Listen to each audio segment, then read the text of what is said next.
Waa lama irratti dubbachuu barbaade. Tokko sa'aatii kana Oromoon nama isaaf dhaabbatu dhabee, nama isaaf dubbatu dhabee, cinqamaa jiru, dhiphachaa jiru, miidhamaa jiru isa irratti dubbatu, isa irratti qoosu. Sanii fi tokko ammootu warra Oromoofan dubbadha jedhee Oromoo irratti dubbii hidhaa jiru. Dhukaa'u inni Oromoofan hojjetaa jira, Oromoofan dubbataa lasee agaruu Oromoo irratti hojjetaa jiru jechuudha. Hubachiisa jechuudha walumaa galatti. Ati na dhageessaa obboleetti obboleessoo baabaa kiyya haadha kiyya ayyuu kiyya ayyittii kiyya siin kabajaa.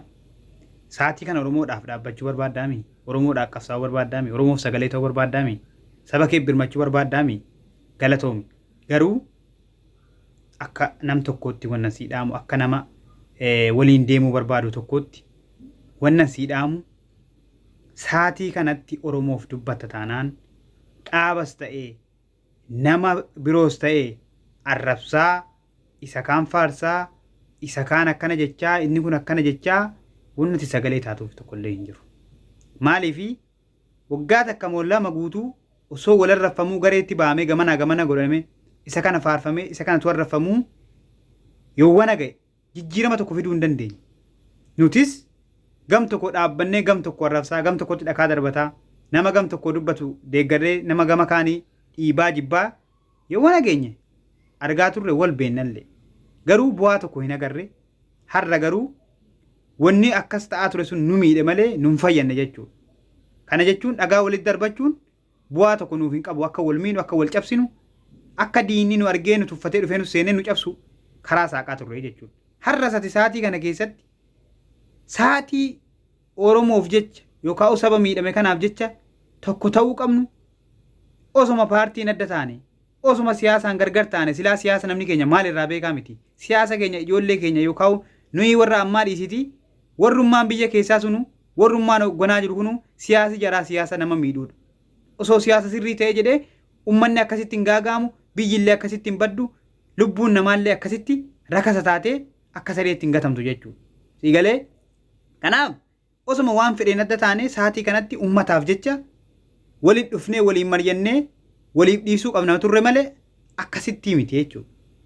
Garuu har'a isin Oromoofan dubbadha jecha kaan arrabsaa yoo kana deeggarre akkas taana yoo isa kana dhiibne akkas taana hidhachuutu nu baasaa maarreetu nu baasaa jara keenya waan tokko isinii hima. Silkii namni amma yeroo ammaa mobaayilii dhabee hin jiru, namni intarneeta dhabee hin jiru, namni fiilmii garaagaraa wantoota garaagaraa diraamaalee garaagaraa ilaala jechuudha. Namni tokko gaafa wal lolu diraamaadhuma tokko ilaala. Yoo akkam jabaa ta'e inni harka duwwaa jiru sun yookaan qaama wal lolaa jiru lammaan keessaa tokko yoo meeshaa harkaa qabaate yookaan rasaasa jechuudha. Inni takka yoo duwwaa jiraate yoo sila akkam humna qabaate yoo akkam sila rukutaa jiraate yoo akkam sila dandeettii qabaate gaafa sana harkatti meeshaa arge ni callisa akkasii jalaa gad jedhaa jechuudha. Maaliifi yoo dubbate carraa tokko hin argatu xaa godhama lafa bu'aan tokko hin jirtu jechuudha. Yoo callise garuu tarii carraa afuu argachuu danda'a jechuudha. Kanaaf yeroo carraan nama san harka meeshaan jirutti hinnummaan sila jabaan hinnummaan sila cimee dhiibaa jiru tumaa jiru waan fedhe godhaa jiru hin dhaabbatee ilaalaa jechuudha. Yookaan harka kennata yookaan gadi jedhaa jechuudha. Kana jechuun sodaafii miti. Yeroo dabarfachuuf jala ba'uuf laaffifachuuf jechuudha. Itti deebi'aa ammata hojii isaa ammallee itti deebi'aa jechuudha boodarra jechuudha. Siigalee sunillee itti dhaaddatee waan fedhe godhee sodaachisee harka deeffatee yookaan waan fedhe godha. Akka tasaa tarii inni kun jalaa gad jedhee ka'ee shawwadee meeshaa sana harkaa butachuun malaa jechuudha. Gaafa meeshaa kana harkaa butate inni sunillee jechuudha yoo gamna ta'e innillee akkasumatti jalaa gomboos gad jedhee lubbuu ofii hambifataa jechuudha.